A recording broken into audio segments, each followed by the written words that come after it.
अस्सलाम वालेकुम। मैं कुछ हकाइक अवाम के सामने लाना चाहता हूँ। 9 मई के बाद मेरे साथ और मेरे खानदान के साथ क्या हो रहा है। 7 मई को मेरी एटीसी लाहौर में बेल कंफर्म हुई, तो मैं उसी दिन लाहौर से बाहर चला गया, क्योंकि 31 मई को मेरी बेटी का निकाह होना था। सोचा 11 मई को एटीसी इस्लामाबाद में भी तारीख है, लिहाजा उससे पहले जो इंतजामात करने हैं वो भी कर लिए जाएं। दोस्त, अहबाब और रिश्तेदारों को दावत पर मदऊ कर लिया जाए। बुकिंग फैल्टीज होटल में करवाई, वहां से तस्दीक की जा सकती है। 9 मई के वाकयात इंतहाई अफसोसनाक हैं। जितनी मजम्मत की जाए कम है। उसकी तहकीकात होनी चाहिए। अमलाक को नुकसान पहुंचाने वाले को करार वाकई सजा मिलनी चाहिए। पुलिस ने हमारे घरों पर रेड करनी शुरू कर दी। घर पर सिर्फ वालदा साहिबा, बेटी और बेटा मौजूद थे। चंद रोज कबल तकरीबन रात 3 बजे मेरे घर के दरवाजे तोड़कर 30-40 लोग दाखिल हुए और बदतमीजी शुरू कर दी और कहा, वो कातिल किधर है, उसको नहीं छोड़ेंगे। मेरी अहलिया नमाज तहज्जुद पढ़ रही थी, जबकि बेटी और बेटा अपने कमरे में थे। वालदा साहिबा की उम्र 85 साल है। वो ऑक्सीजन पर हैं। जनाब मोहसिन नकवी, डॉक्टर उस्मान अनवर, बिलाल सदीक कमियाना और लियाकत मलिक। पता है आपके मुहाफिजों ने क्या किया?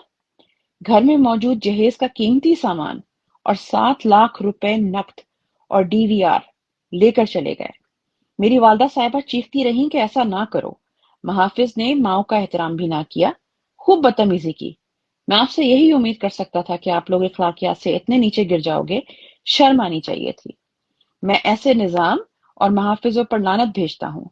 आप समझ रहे होंगे कि ये सदा ऐसे ही चलना है।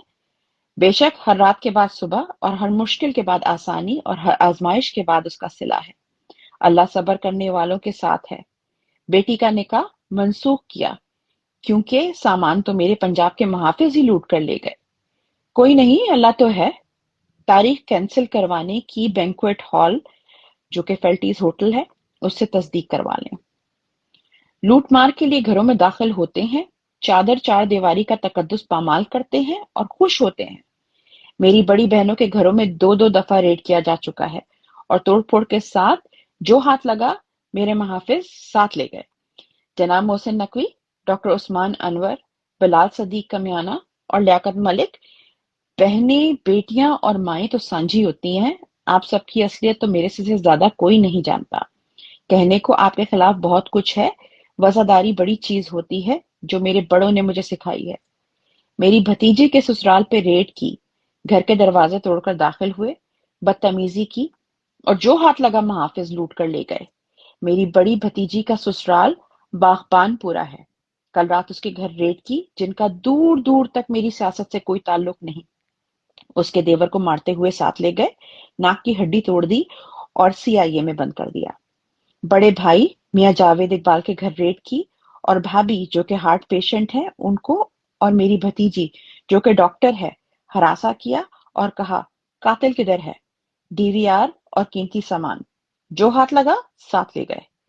मेरे पंजाब के मुहाफिज अब नाकों से पैसा इकट्ठा नहीं करते, बल्कि घरों में बदमाशी और डाकाजनी करते हैं। मेरे बड़े भाई, जो कि अलामा इकबाल टाउन में रहते हैं, उनके घर रेड की, उनकी बहुओं के साथ बदतमीजी की। उनकी बीवी ने अभी दिल का ऑपरेशन करवाया है, उनके साथ बदतमीजी की, तोड़फोड़ और जो लेकर जाना था साथ ले गए। हर किसी के घर से 2-3 दफा रेड कर चुके हैं। हर दफा मेरे पंजाब के मुहाफिज भूखे कुत्ते की तरह आते हैं और कोई ना कोई हड्डी साथ ले जाते हैं। मेरे भाई अकरम इकबाल के घर रेड किया। उनके बेटे हमजा और अकरम भाई को पुलिस साथ ले गई। अकरम भाई का एक बेटा माजूर है, जिसकी उम्र 25 साल है और वो बाथरूम तक भी खुद नहीं जा सकता, ना खाना खुद खा सकता है। बाप ही उसके सारे मामलात करता है।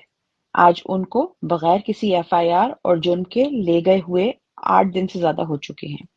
बाप और बेटा हमजा सीआईए के पास हैं। अफजल इकबाल भाई और अमजद इकबाल भाई के घरों पर रेड, डीवीआर और कीमती अशिया चोरी करके मेरे भूखे मुहाफिज उनके घरों से भी ले गए हैं। यहाँ तक कि मेरे रिश्तेदार जो जौहर टाउन रहते हैं, वहां पर रेड की। उनका बेटा राहील इंग्लैंड से अपनी नौजायदा बच्ची देखने आया था, उसको साथ ले गए। थाने इचरा में उसको बिजली का करंट लगाते रहे कि बताओ मियां असलम इकबाल का घर किधर है, मियां असलम इकबाल किधर है। उन्होंने बेटे को छोड़ दिया, उस दिन इंग्लैंड वापस भेज दिया اور وہ وہاں اپنے بازو کا علاج کروا رہا ہے۔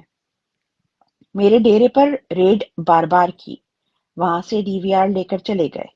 کام کرنے والے لڑکے کیسر کو پکڑ لیا، عدالت سے اس کی بازیابی کروائی گئی۔ کل رات بھر ریڈ کی، دوسرے ملازم مرتضی کو لے کر چلے گئے اور ستم ظریفی کے مار مار کر برا حال کر دیتے ہیں۔ آج میرے سب سے بڑے بھائی میاں جاوید اقبال کو سی آئی اے ڈیفنس لے کر چلے گئے۔ ان کا سارے معاملے سے کیا تعلق؟ میرے پنجاب کے محافظ چیف سیکرٹری سے لے کر آئی جی اور آئی جی سے لے کر نیچے تک کے عہدوں پر مزے لے رہے ہیں اور چھوٹے محافظ لوٹ مار کر رہے ہیں۔ آخری بات، میرے کوئی 9 مئی کے حوالے سے کوئی آڈیو کال، ویڈیو کال یا کلپ، کوئی میسج کچھ ہے تو سامنے لاؤ۔ جیو فائنینسنگ فیسنگ کر لیں گے، سی ڈی آر کچھ تو سامنے لاؤ۔ یہ تو ایک سیاسی آدمی کے گھر ریڈوں کی بات ہو رہی ہے، کتنے ہزاروں بے گناہوں کے گھروں پر ریڈ اور لوٹ مار کی کہانیاں سب کے سامنے آئیں گی۔ پھر چیف سیکرٹری، آئی جی، چیف افسر، سی آئی اے، ایس ایس پی، سی سی پی او جواب دہ ہوں گے۔ سوچا تھا وزیرداری میں خاموش رہوں، لیکن ظلم تو بڑھتا جا رہا ہے۔ سوچا عوام کو تو بتا دوں کہ ان افسران کو بھی، تاکہ یہ کہیں کہ ہمیں پتہ نہیں تھا۔ 25 مئی کو سی سی پی او نے یہی کیا کہ میاں صاحب مجھے پتہ نہیں تھا، اور 10 بار اس نے دوست بھیج بھیج کر معافی مانگی تھی، اور ایک شادی پر ہاتھ جوڑ کر بھی معافی مانگی کہ آپ کے گھر پولیس